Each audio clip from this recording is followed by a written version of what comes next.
What's good, NFL fans? It's 6 Point Sports back with another video. On today's podcast, we will be discussing the 2024 NFL Wildcard Round. We will look into every game and give a prediction for it.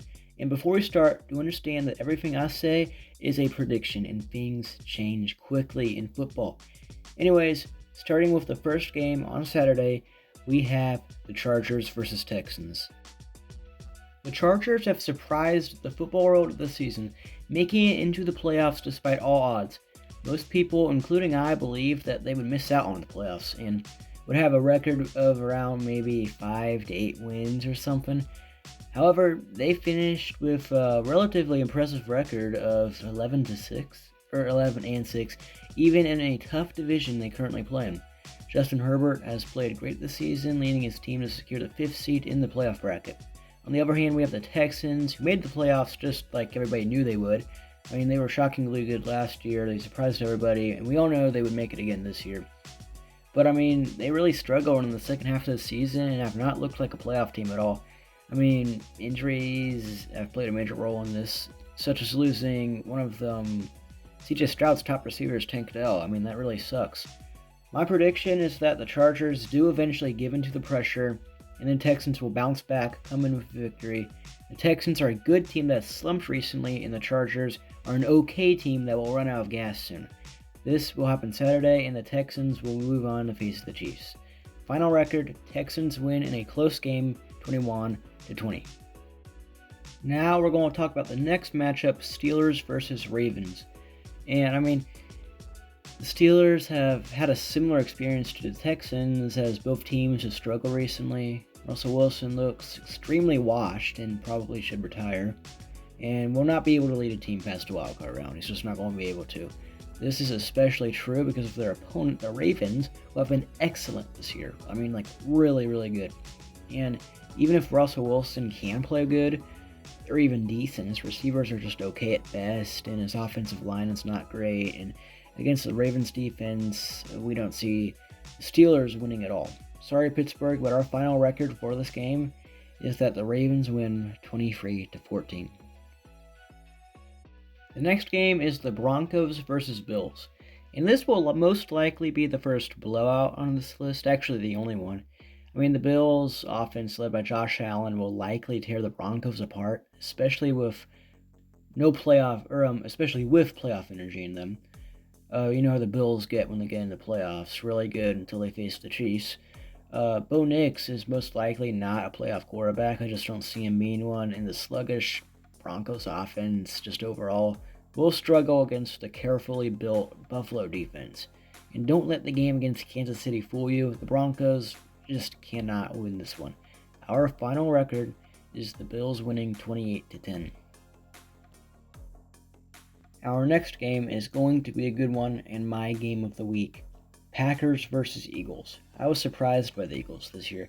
After last season, I believe they ran out of luck and they died down into being a mediocre team this year, but it wasn't true. And that was not true. With a fantastic record this year of 14-3, they have proven that they have not fallen off at all. They only improved from last year. The Packers will have a tough challenge in this game, and I don't see them winning against a fired-up Philly team. I think that what happened this year, last year, won't happen again. They're not going to win the wild card like they did last year. That's what I meant. The Packers are a good team, but not as good as their opponent.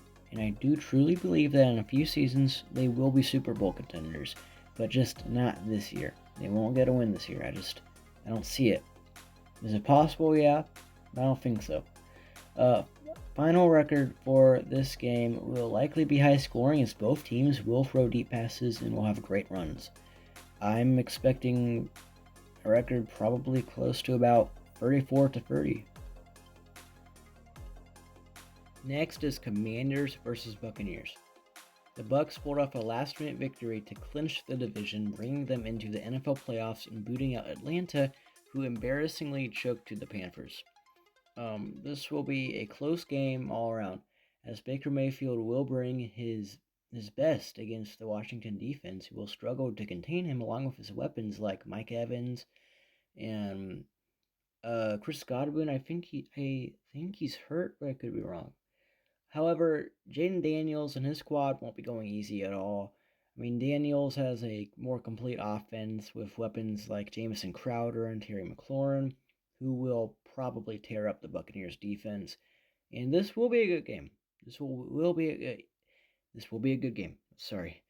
And I do have the controversial take that the Buccaneers will take the win. I know that sounds crazy, but I think the Buccaneers got it in them. My final record is another good game of 28-24. Vikings versus Rams is the final wildcard game on Sunday night. A fun matchup between the almost number one seed and the Rams, who are once again in the playoffs led by Matthew Stafford. The Rams offense will attack the Vikings defense, but will probably struggle against their strong secondary. But good news for the Rams is that I see Sam Darnold becoming Sam Darnold again during the playoffs. This means that the streak of him being good won't last. And we sort of saw that in the Lions matchup that lost them the number one seed. So the Vikings offense will bog down probably, and the Vikings defense will be their main card they can win. The main card they can use so they can win on it. And like the old saying goes, defense wins games, and the Vikings are simply a better team overall than the Rams. And they will win this game, I believe. And even though they could struggle offensively, my final record is a low scoring game where the Vikings win of about 14-13. Alright, that's my final take on the 2024 Wildcard Predictions. If you think I was right about these, please leave a like and subscribe because more content is on the way. And if I was right about all of these, then you should definitely come back and leave a like and turn on notifications because my next predictions could be also, they could be right also. And helping you get a head start on football awareness, of course. Thank you and have a good day. See you next week with the divisional round predictions.